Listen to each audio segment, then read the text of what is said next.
We're going to do the bridge now. Let's get on with this bridge. So I'll come to my size 14 brush. I'm going to start by just wetting it with a bit of raw sienna.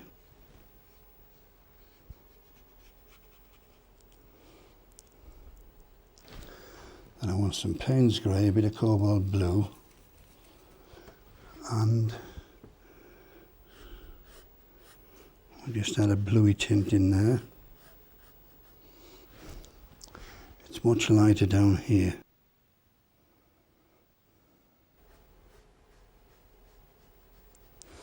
I'll darken the top. This top area wants darkening.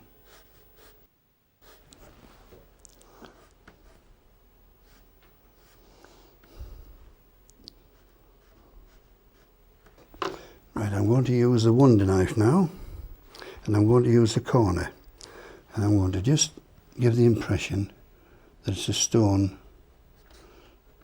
bridge by moving the paint. Now that's telling me straight away that the paint is too wet because it's filling in again. So I'll just let that dry a little bit, and then we'll go again. So it's dried a little bit more. It should be about a third dry before you do this. And I'm just using the corner. I'm not trying to paint every stone, but I'm just going to put a few bits in there, look, to signify it's a stone bridge. I'm going to put a little bit of raw sienna over the bottom bit, because it's a lighter colour.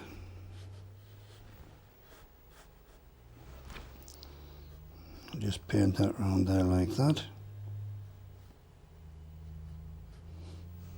Now I need to let that dry a bit before I put the stones in. So in we go again, and we'll put the light coloured stones in.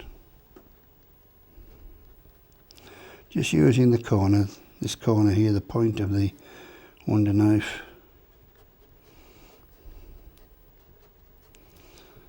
Very simple to use, very flexible in your hand. But to lighten that, I'm going to now switch to a very small rigger and use a little bit of that acrylic white, and I'm going to just put in some light stones like that, because for some reason, I don't know why, they must have run out of stone, because they just get the stones out the local river or wherever they can find them. There's some light bits at the bottom here, and then there's actually a light like shelf around here where they put like coping stones on.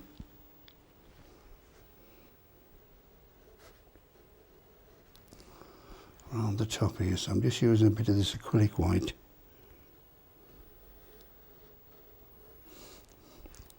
to make the difference between the two sections of the bridge stand out a bit more. And here we've got a light area of these stones at the front. I'll just put a little bit of brown in there just to pick out the edge. A bit of, when I say brown, a bit of burnt sienna.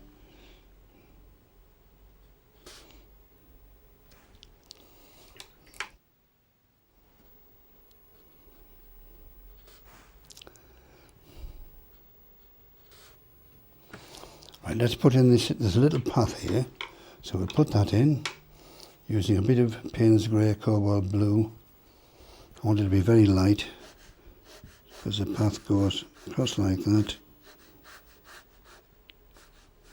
And while I've got a bit of white out, I shall just soften the edge of that. There's a lot of snobbery in painting. You mustn't use white. Why do they make three kinds of white if you're not supposed to use it? My advice to you is to use what works for you. Right, there's a stone wall over this side. We'll put that in. Raw sienna, burnt sienna. Let's put this stone wall in here.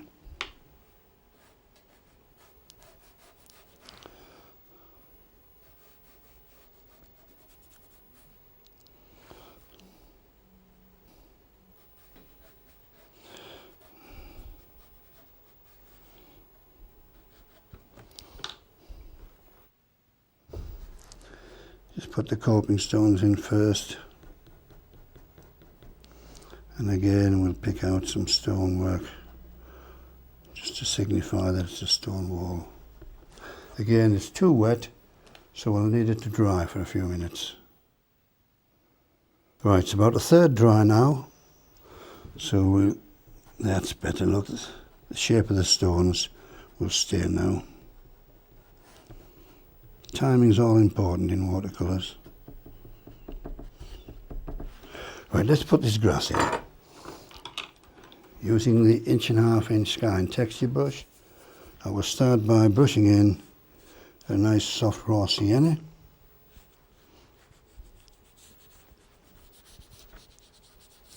Just to wet the paper. Now we'll have a bit of green. I've just linked it with a bit of sap green.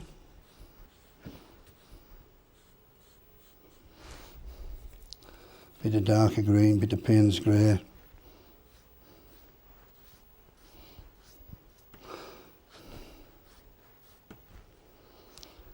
I've got a hair come out the brush there, it always happens, but don't worry, it'll come off quite easily in a minute. Alright, let's just go around here like that.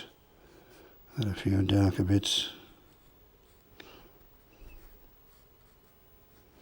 Like that. We'll put the grass in this side. Bit more yellow.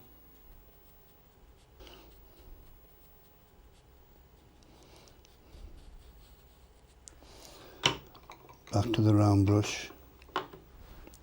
Wash that in like that.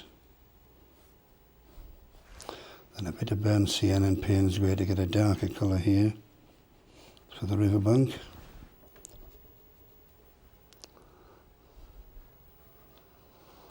And a bit of shadow under that wall like that. And then again, there's a few stones down here.